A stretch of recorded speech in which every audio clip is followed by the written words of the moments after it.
Maybe I should have anticipated the first time I installed an outdoor camera, I would want more and more. And every time I get a new angle of my house, I want to know a little bit more of what's going on outside. So today I'm installing this Sovmiku camera. I'm going to show you how it unboxes, what's in the box, how it installs, what you need to do. And I will give you a little bit more input on why I like my outdoor cameras. So for full disclaimer, they did send me this for a review. However, this is not a paid promotion or yeah.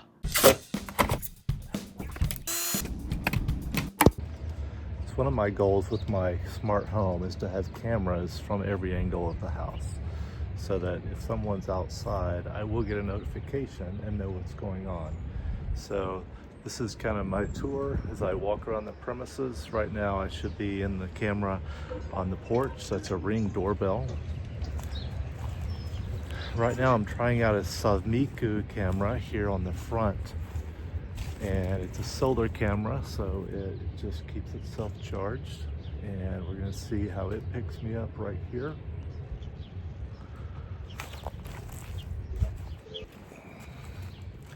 Now, if you're watching this video and hoping to break into my home, probably my weak point right now is this side of the house, where I don't have a camera monitoring everything.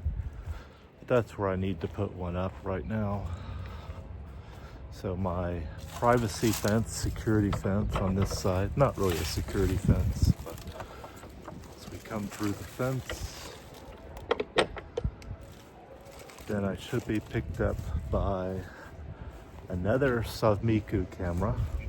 This one's not a pan tilt camera, but it does a good job of keeping a wide angle on the backyard. And anyone or anything, Bigfoot or aliens that come through the back door there will be picked up. Then my Ring doorbell on the back door. Why a Ring doorbell? Well, there's already a doorbell on the back door and it was out of function. And Ring doorbells are just easy, especially if you already have wiring in place. So that's what I have on the back door. Then monitoring the driveway is yet another Sovmiku camera. So it is a pan tilt and does a good job, has a really clear image and can move around and pick up motion. So that is a quick look around the outside. I also have one indoor camera that I like to have in there just in case something gets set off and you want to know what's happening. Did someone just come into my house? You know, I'm getting an alarm, I'm getting a motion sensor, what's going on? And sometimes accidentally the dog set off my alarm once, and just being able to check the indoor camera and see that no one was actually in the home, it's a good second backup, just so you're not calling the police for nothing. I'm going to be installing this one near my front door to keep an eye on my front yard and the street. And so it is a pan tilt camera, so you can control it with the phone. I'll show you how as I set it up, but it will basically cover any area that it can turn to, and it will do a 360 if you had it set up in a location that would work for that. It's a solar powered camera, so I'm going to be setting this one up so that its solar panel catches enough sun to keep it charged. I say solar panel, it operates with a battery, but the solar panel keeps the battery charged.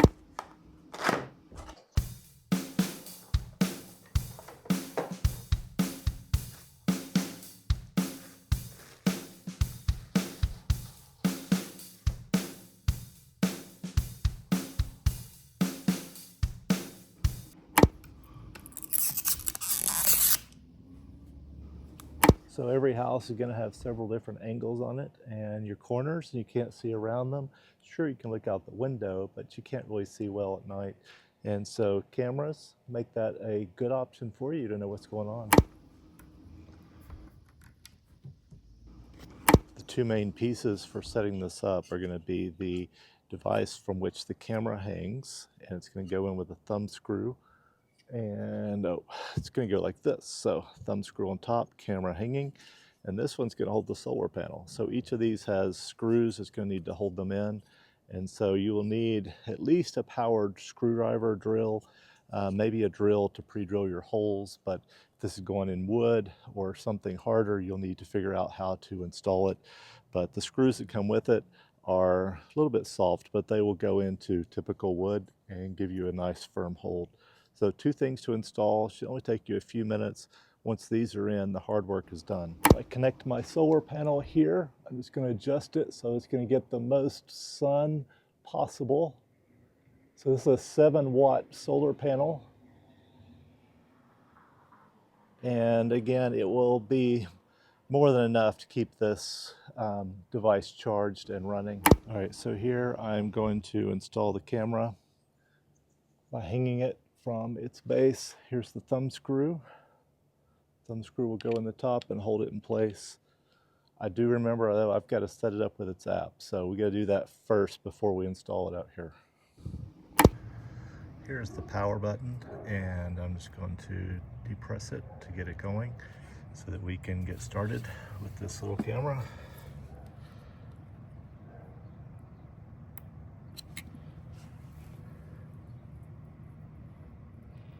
There we go. It came on, I believe.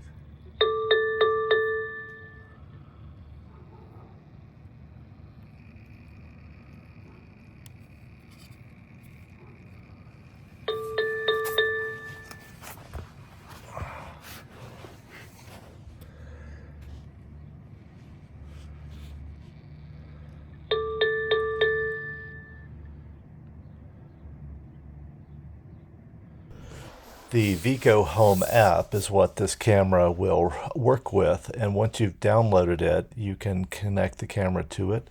It's going to connect pretty automatically to your home Wi-Fi once you've installed this, and this is a Wi-Fi camera, so you're going to want it to be in good range to be able to get a good signal strength. That's going to really affect the performance of the camera. You get to choose then how you're setting it up, whether you're running on a wired version, a solar version, or just a pure battery version. And then it gives you a few tips and pointers as you go through the setup process in terms of installation, about the wheres and the hows. Now it offers you a subscription. Subscriptions are tough for all of us, and you have to decide, is it worth paying for a camera? And a lot of times this, for me, is going to be a decision. Am I going to set up several cameras with one system where I can bunch them together and pay for a subscription or not? So with that in mind, this camera offers more features through the app if you are paying for a subscription.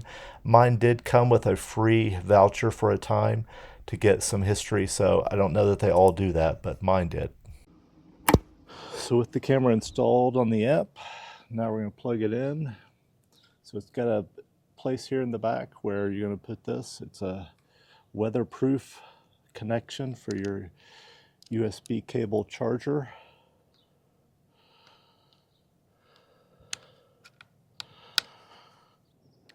All right, back where we were going. So the USB plug is coming in here in the back. Not this one, but this opening.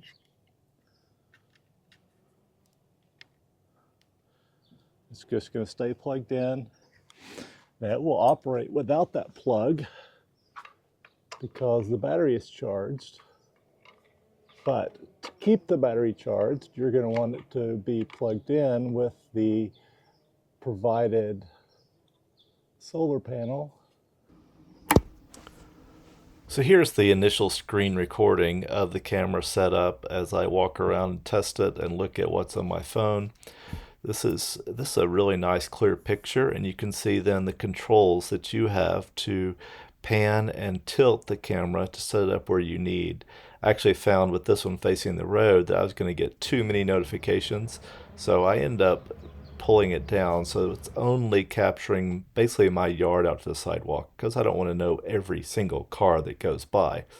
But decent degree of clarity and a nice contrast. Even with the bright sun and the shadows at this time of day, you can see that it's giving a nice clear image on through the camera feed. And then a couple of shots of its nighttime view. You can set it with a colorized version or a black and white, so I like its clarity here. And the notifications show up clearly here on my Apple Watch, like that. With any product you're looking for, you're shopping for the right product at the right price. And with a security camera, with a smart camera, what you pay for and what you get are going to have to match up for you to be happy. And so with this Sovmiku camera, you get a lot of good things for the price point. You get good images, you get good notifications. You may not get every bell and whistle that some other cameras come with, but I think you'll be happy with the price and what you get with its productivity and its quality build, its solar connectivity. And so I think this video will give you a good idea of that, and I hope it was helpful. Thanks for watching.